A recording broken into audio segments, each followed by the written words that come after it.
রাসূল সাল্লাল্লাহু আলাইহি ওয়াসাল্লাম ও সাহাবায়ে কেরাম দ্বীনের জন্য অক্লান্ত পরিশ্রম ও অসীম ত্যাগ স্বীকার করেছেন। বিশেষ করে আবু হুরায়রা রাদিয়াল্লাহু তাআলা আনহু ইলম অন্বেষণের পিছনে নিজেকে উৎসর্গ করে দিয়েছিলেন। এক পেয়ালা দুধ নিয়ে তার সঙ্গে প্রকাশিত হয় বিশেষ একটি মুজিজা। আবু হুরায়রা রাদিয়াল্লাহু তাআলা আনহু বলতেন, আল্লাহর কসম, যিনি ছাড়া আর কোনো মাবুদ নেই, আমি ক্ষুধার জ্বালায় আমার পেটকে মাটিতে রেখে উপুর হয়ে পড়ে থাকতাম, আর কোনো সময় ক্ষুধার জ্বালায় আমার পেটে পাথর বেঁধে রাখতাম। একদিন আমি ক্ষুধার যন্ত্রণায় বাধ্য হয়ে নবী করিম সাল্লাল্লাহু আলাইহি ওয়াসাল্লাম ও সাহাবীগণের বের হওয়ার পথে বসে থাকলাম। অতঃপর আবু বকর রাদিয়াল্লাহু তাআলা আনহু যেতে লাগলে আমি কুরআনের একটি আয়াত সম্পর্কে প্রশ্ন করলাম। আমি তাকে প্রশ্ন করলাম এই উদ্দেশ্যে যে তিনি তাহলে আমাকে পরিতৃপ্তি করে কিছু খাওয়াবেন, কিন্তু তিনি চলে গেলেন। কিছুক্ষণ পর হযরত উমর রাদিয়াল্লাহু তাআলা আনহু যাচ্ছিলেন। আমি তাকে কুরআনের একটি আয়াত সম্বন্ধে প্রশ্ন করলাম। এ সময়ও আমি প্রশ্ন করলাম এ উদ্দেশ্যে যে তিনি আমাকে পরিতৃপ্তি করে খাওয়াবেন, কিন্তু তিনিও চলে গেলেন। আমার কোনো ব্যবস্থা করলেন না। তার পরক্ষণে হযরত মুহাম্মদ মুস্তাফা সাল্লাল্লাহু আলাইহি ওয়াসাল্লাম যাচ্ছিলেন। তিনি আমাকে দেখেই মুচকি হাসলেন এবং আমার মধ্যকার অস্থিরতা বিরাজমান এবং আমার চেহারার অবস্থা দেখে তিনি তা আঁচ করতে পারলেন। তারপর বললেন, হে আবু হুরায়রা। আমি বললাম, ইয়া রাসূলুল্লাহ, আমি হাজির আছি। তিনি বললেন, তুমি আমার সঙ্গে চলো। এ বলে তিনি চললেন। আমিও তার অনুসরণ করলাম। তিনি ঘরে ঢুকবার অনুমতি চাইলেন এবং আমাকেও ঢুকবার অনুমতি দিলেন।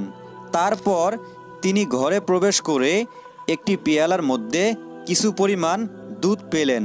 তিনি বললেন, এ দুধ কোথা থেকে এসেছে? তারা বললেন, এটা আপনাকে অমুক পুরুষ অথবা অমুক মহিলা হাদিয়া দিয়েছে।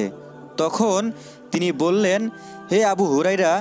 আমি বললাম, লাব্বাইক ইয়া রাসূলুল্লাহ। তিনি বললেন, তুমি সুফফাবাসীদের কাছে গিয়ে তাদের আমার কাছে ডেকে নিয়ে আসো। রাবি বলেন, সুফফাবাসীরা ইসলামের মেহমান ছিলেন। তাদের কোনো পরিবার ছিল না এবং তাদের কোনো সম্পদ ছিল না এবং তাদের কারো উপর নির্ভরশীল হওয়ারও সুযোগ ছিল না। যখন কোনো সদাকা আসতো তখন তিনি তা তাদের কাছে পাঠিয়ে দিতেন। তিনি এর থেকে কিছুই গ্রহণ করতেন না। আর যখন কোনো হাদিয়া আসতো তখন তার কিছু অংশ তাদের দিয়ে দিতেন এবং এর থেকে নিজেও কিছু রাখতেন। এর মধ্যে তাদের শরিক করতেন।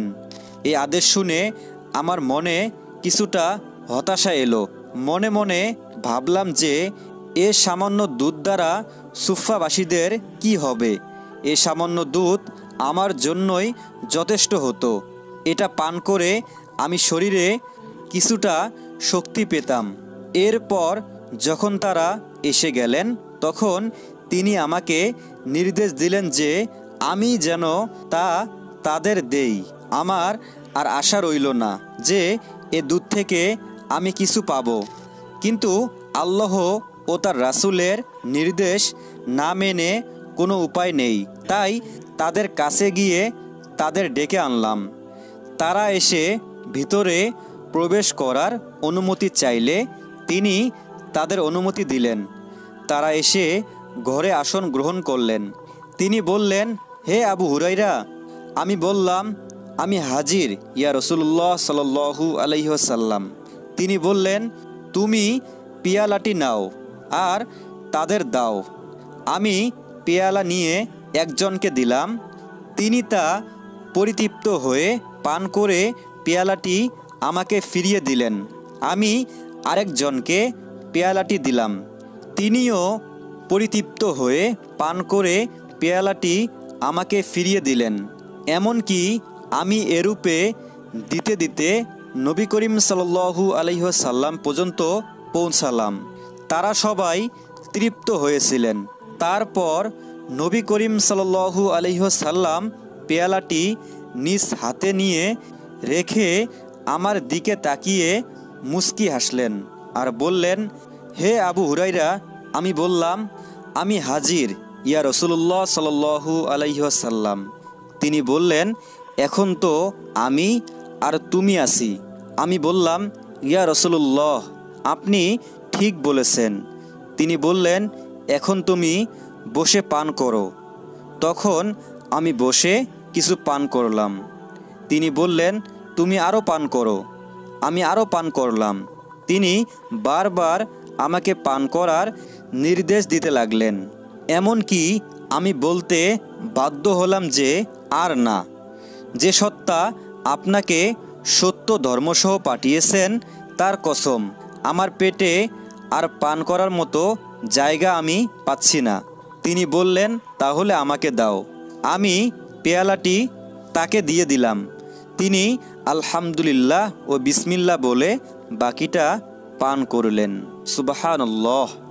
প্রিয় বন্ধুরা, ভিডিওটি ভালো লাগলে অবশ্যই একটি লাইক দিতে পারেন।